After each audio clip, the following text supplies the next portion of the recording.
മഴതോരും മുമ്പയുടെ ഇന്നത്തെ റിവ്യൂയിലേക്ക് എല്ലാവർക്കും സ്വാഗതം.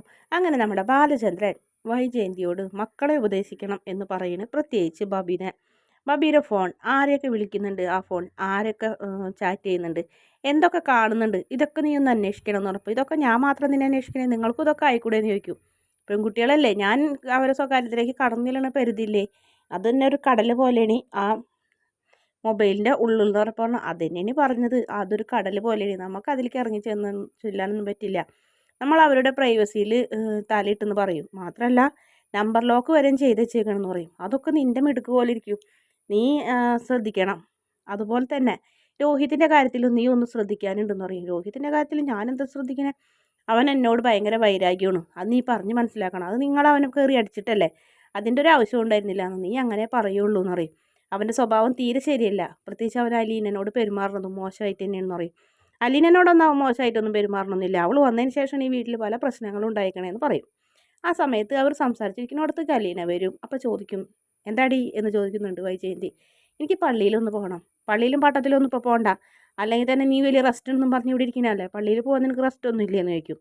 അപ്പോൾ ബാലചന്ദ്രൻ പറയും, നിനക്ക് പള്ളിയിലല്ലേ പോകേണ്ടത്, നീ പൊക്കോ ചെല്ലുമെന്ന് പറയും. ആ, സ്വന്തം മകളുടെ സ്വകാര്യതയിലേക്ക് കടന്നു ചെല്ലാൻ പറ്റാത്ത നീ എന്തിനാ ജോലിക്കാരുടെ പേഴ്സണൽ കാര്യത്തിൽ ഇടപെടണമെന്ന് പറയും. ഞാൻ അവളിവിടുന്ന് പറഞ്ഞയക്കുമെന്ന് പറയും. ആ, നീ അവളോടൊന്ന് പറഞ്ഞയക്കുക, അതാണ് നല്ലതെന്ന് പറയും. എന്നിട്ട് വേറൊരാളെ തപ്പിയെടുത്തോന്ന് പറയും. ആ, തപ്പണം, പത്രത്തിലൊരു പരസ്യം കൊടുത്താൽ മതി എന്നിങ്ങനെ പറഞ്ഞ് പതുക്കനൊന്ന് അയ്യുന്നുണ്ട് വൈജയന്തി. അതിനുശേഷം പിന്നെ കാണിക്കുന്നത് ലീന ഒരു അനാഥ മന്ദിരത്തിലേക്ക് ഒരുപാട് സാധനങ്ങളൊക്കെ മേടിച്ച് ചെല്ലുന്നുണ്ട്. അപ്പോൾ അഡ്രസ്സ് ചോദിക്കുമ്പോൾ ബാലചന്ദ്രൻ്റെ അഡ്രസ്സ് പറയുന്നുണ്ട്. അപ്പോൾ ആ ചോദിക്കും, ബാലചന്ദ്രൻ സാറിൻ്റെ മോളാണോ എന്ന് ചോദിക്കും. അതെ എന്ന് മാത്രം പറയുള്ളൂ. ഒരുപാട് സാധനങ്ങളുണ്ട്, പഞ്ചസാര, ചായല, കായ, കായക്കൊല, അരി, അങ്ങനത്തെ ഇവിടെ ഇതൊക്കെ തീർന്നിരിക്കുന്നു, മോളോട് ആര് പറഞ്ഞു എന്ന് പറഞ്ഞപ്പോൾ ഞാൻ ദേവമാതാ ഹോസ്പിറ്റലിൽ കിടന്നിരുന്നു, അവിടുത്തെ ഒരു നേഴ്സ് പറഞ്ഞതാ ഇവിടെ ഇങ്ങനെ ഒരു അനാഥ മന്ദിരം ഉണ്ടെന്ന്, അതുകൊണ്ട് വന്നതെന്നറിയും. ഇപ്പം കാണുന്നുണ്ടോ നീ ഇവരൊക്കെ എന്ന് ചോദിക്കും. ഇല്ല, ഞാൻ പിന്നൊരു ദിവസം വരാം, ഇപ്പം എനിക്ക് പള്ളിയിലൊന്ന് കയറണം എന്ന് പറയുന്നുണ്ട്. ആ ശരി, എന്നാൽ ശരി മോള് പോയിക്കോളാൻ പറയും.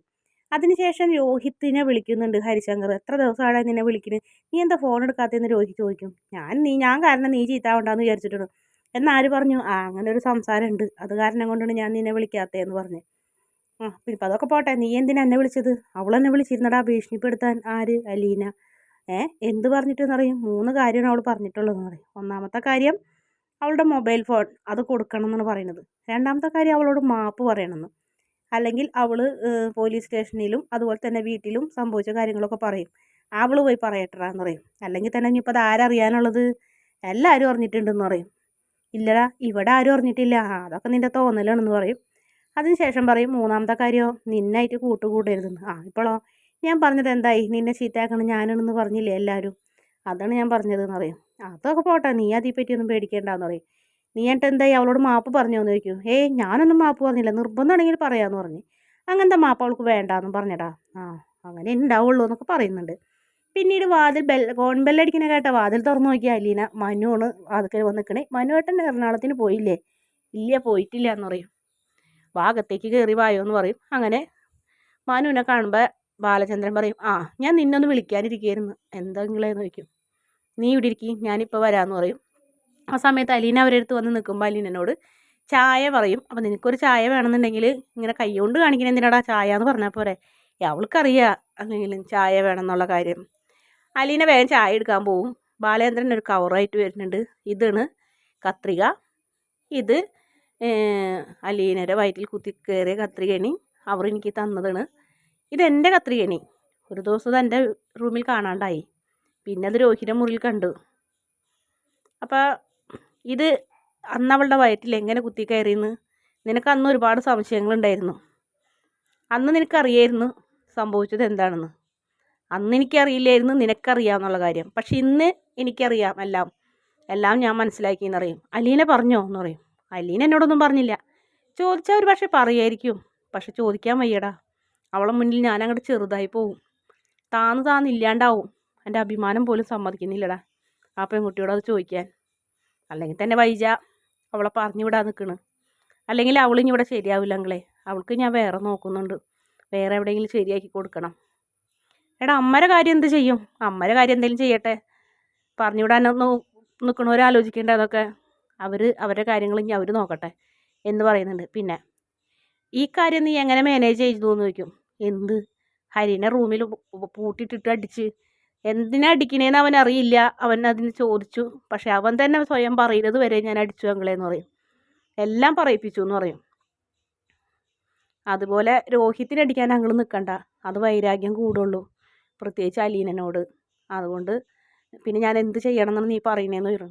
ആ തൽക്കാലം ഒന്നും പറയണ്ട, പക്ഷെ അങ്കിളിനത് അറിയാമെന്ന് അവൻ അറിയിക്കണം. അവൻ കുറ്റബോധം തോന്നി അങ്കിളിൻ്റെ അടുത്ത് വന്ന് സോറി പറഞ്ഞാൽ നമുക്ക് ക്ഷമിക്കാം. ഇല്ലെങ്കിൽ അവനെ നമുക്ക് വിശ്വസിക്കാൻ പറ്റില്ല. അവൻ കൂടുതൽ ഉപദ്രവകാരിയാവുന്നൊരു സിറ്റുവേഷൻ വരും കേട്ടോ. അവനപ്പോൾ ശ്രദ്ധിക്കണം എന്ന് പറയുന്നുണ്ട്. ആ ശരിയാന്ന് പറയും. അതിനുശേഷം പിന്നെ കാണിക്കുന്നത് മുത്തശ്ശിയുടെ ഫോൺ ബെല്ലടിക്കുന്നുണ്ട് രേവതിക്കുട്ടീന്. അപ്പോൾ അലീന അതേ പെണ്ണ അതേ ഒരു ഫോൺ വരുന്നുണ്ടെന്ന് പറയും. മുത്തശ്ശി അവനെ ഫോൺ എടുത്ത് കൊടുക്കും. രേവതിക്കുട്ടിയാണ് മുത്തശ്ശി എന്ന് പറയും. എന്താടി മോളെ വേഗം വേഗം പറ എന്ന് പറയും. എന്താ ചേച്ചിക്ക് വല്ല തിരക്കുണ്ടോ? തിരക്കൊന്നുമില്ല, നിൻ്റെ വാക്കുകൾ കേൾക്കാൻ കൊതിയായി എന്ന് പറയും. ചേച്ചി ബാലേന്ദ്ര സാറിനോട് പറഞ്ഞോ ആ കാര്യം? ഇല്ല മോളെ, ഞാനൊന്നും പറഞ്ഞില്ല സാറിനോട്.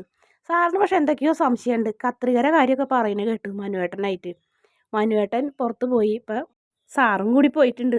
അറിയില്ല എന്തെങ്കിലുമൊക്കെ പറയാമോ എന്ന്. അത് കേൾക്കുമ്പോൾ മുത്തശ്ശി ഇങ്ങനെ മോഹം ഞെട്ടാണ്. കാരണം മുത്തശ്ശിക്ക് എന്തൊക്കെയോ സംശയങ്ങളൊക്കെ തോന്നുന്നുണ്ട്.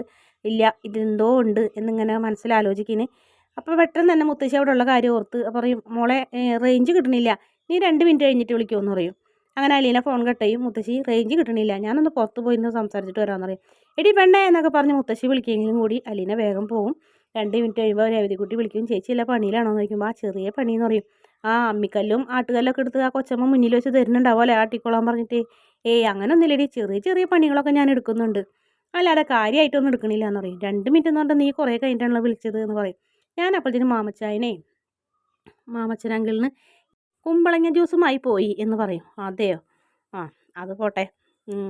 പിന്നെ ഒരു കാര്യം ഉണ്ടായിടി എന്ന് പറയും. എന്താ ചേച്ചി എന്ന് പറയും. ആഗ്രയിലെ കാര്യം എന്നോട് മുത്തശ്ശി ചോദിച്ചേക്കുന്നത്. ആഗ്രയിൽ എന്താ? എടി മാഡം ആഗ്രയിലുള്ള പോയി പഠിച്ചത്. ആഗ്രയിലെ ചരിത്രമൊക്കെ അറിയാമെന്ന് ഞാനൊരു ദിവസം എന്നെ പറഞ്ഞയക്കാൻ നോക്കിയപ്പോൾ ഞാനൊരു നമ്പർ ഇട്ടിരുന്നു. അതിനെപ്പറ്റി ചോദിക്കുന്നു. ആഗ്രയിലെ കാര്യങ്ങൾ നിനക്ക് എന്തറിയാമെന്ന് മുത്തശ്ശി ചോദിച്ചു. ചേച്ചി എന്ത് പറഞ്ഞു? എനിക്ക് എന്തറിയാൻ, അറിയുന്ന കാര്യങ്ങൾ പോലും അവരോട് പറയാൻ പറ്റില്ല. അപ്പോൾ പിന്നെ അറിയാത്ത കാര്യം പറയുമോ? ഞാനതൊരു നമ്പർ ഇറക്കിയതല്ലേ. എന്തായാലും എന്തൊക്കെയോ ഉണ്ട്. ആഗ്രയിൽ മാഡം പോയി പഠിച്ച വർഷവും എൻ്റെ ജനനവും തമ്മിൽ നല്ല സാമ്യമുണ്ടെന്ന് പറയും. സത്യമാണോ ചേച്ചി പറയണത്? അതേടി സത്യമാണെന്ന് പറയും. എന്നാൽ ഉറപ്പിച്ചോ ചേച്ചി?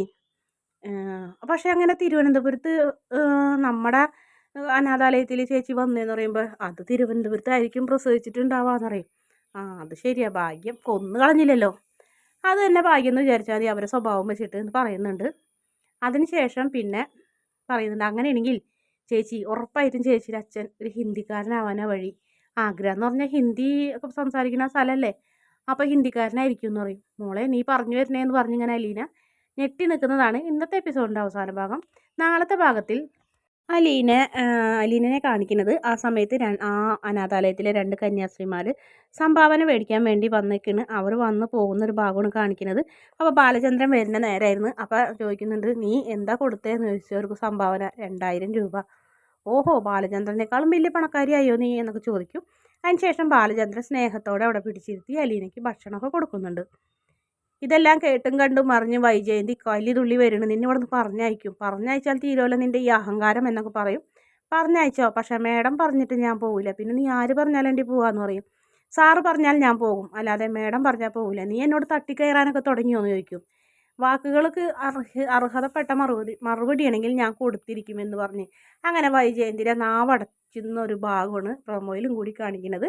വീഡിയോ ഇഷ്ടപ്പെടുകയാണെങ്കിൽ ചാനൽ ഒന്ന് സബ്സ്ക്രൈബ് ചെയ്യണേ.